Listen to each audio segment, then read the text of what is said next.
இன்றே சப்ஸ்கிரைப் செய்து உங்கள் ஃபேவரட் ஷோகளை காணுங்கள். சிவா தம்பி, இந்த ஜனனியை எப்படியாவது கண்டுபிடிச்சு உங்க கூட சேர்த்து வைக்கிறதுக்கு தான் துளசி காஞ்சிபுரத்துக்கே போனா.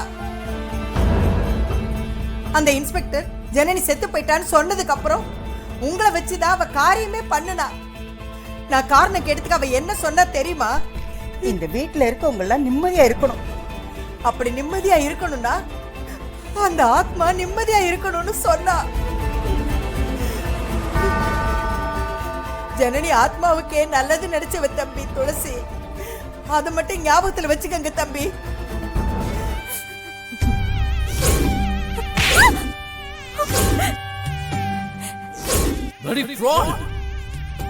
சொன்னது பழகினது எல்லாமே போய் தொலை.